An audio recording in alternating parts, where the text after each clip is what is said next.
Hello everyone and welcome back to another album review, and in this video I'm going to review Welfare Jazz by Viagra Boys. This is the sophomore album of the Swedish punk band Viagra Boys, and especially with this album in particular they do not have your typical sound of punk. Instead, what's really interesting in this work that goes for around 40 minutes is that it has multiple shifts and sounds of punk in its entire runtime, with the main ones being post-punk and certainly art punk. Other occasions contain elements of like dance punk and synth punk, and in other occasions we also have punk blues, which makes it a really interesting mix of sounds, and I really admire that this album in its whole runtime it constantly changes. It doesn't go into one specific sound. You get into multiple and different moods and approaches with this project, and you have occasions where some of the tracks would go into one of those genres specifically, then you have other moments that would contain more than one punk element to them. Now, despite it being quite spectacular how this album goes into multiple different directions of punk,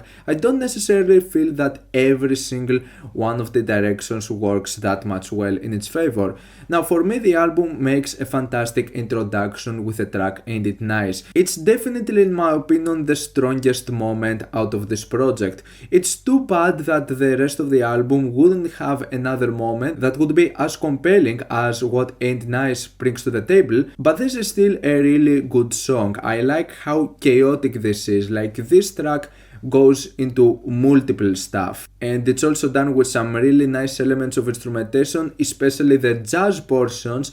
They work amazingly, and they definitely make for some of my biggest highlights in this album.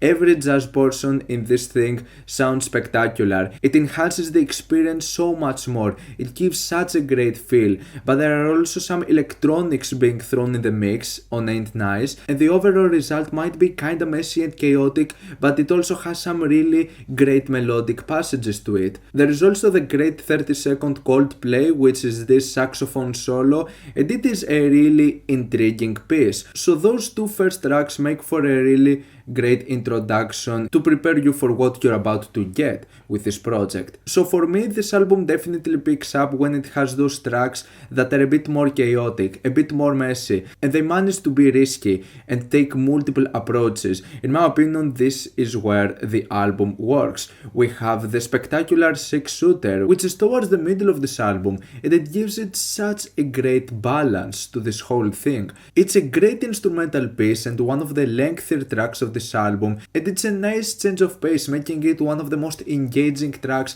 out of this whole project. And it's also one of those cases that it has this nice combination of like chaotic in terms of the variety of the instrumentations, but it's also really simplistic in its melodies, and it's such a catchy and a great melodic song. There is also the following track, Best in Show 2, which makes for a great interlude. So like I said, I like it when this album experiments and takes risks. There are other occasions though where I feel that this album plays it a bit safe in some of the directions it takes with some of the tracks. The tracks are not bad, there are still some great elements in lots of the tracks out of this album, but there are cases where I feel that in comparison with some of the riskier and more engaging tracks, some of them feel bland. Now we have the track Toad, which in my opinion it makes for one of the better balanced songs in this album. It has a really nice art punk feel to it, but then we get into tracks like Into the Sun, which as far as I like some of its ideas and its simplistic melodies, I can't help but feel that this is really bland in comparison with some other cases. I feel that it needs more. We also have the track Creatures. This is the first time in this album where we get a straight synth punk sound. It is synth heavy with big resemblance of the 80s. It's nice, but I certainly felt that I wanted more out of it. Certainly one of the tracks that felt the most underdeveloped in my opinion was Secret Canine Agent. It goes into some more straightforward and fast-paced punk sections, but I didn't really feel any of the elements of instrumentation working that much in its favor. Then we get into the track I Feel Alive, which is definitely one of the most special occasions in this album, because this track goes more into like a spiritual blues direction, and there are things that I love in this track, which is the flute, The flute sections in this track are excellent, I love the flute sections, but you also have others like the vocals, which they don't work that well in this track in my opinion. Their mixing and the use of distortion doesn't fit that much in my opinion. The delivery is there though,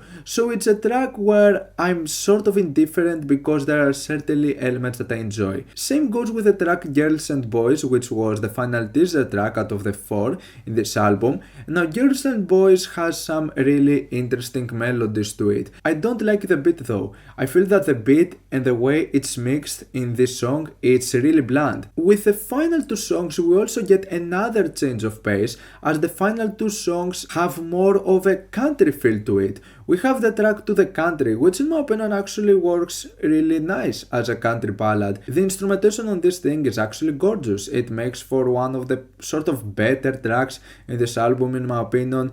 But then the album ends with the track In Spite of Ourselves, the lengthiest track out of this album, which is a cover from a track of John Prine, and it also features female vocals by Amy Taylor. And now I get it that this was a country song in the first place and that this is a cover, but I certainly expected more out of it. For what it is, this is not an engaging track. It feels really bland and it actually makes for one of those moments that I didn't really enjoy as much in this album. So welfare jazz can be hit or miss in some occasions. For the most part though, it has some really nice ideas to it. On one hand, you have those really risky and engaging ideas that have these multiple layers of instrumentation that make for some quite intense and chaotic experiences.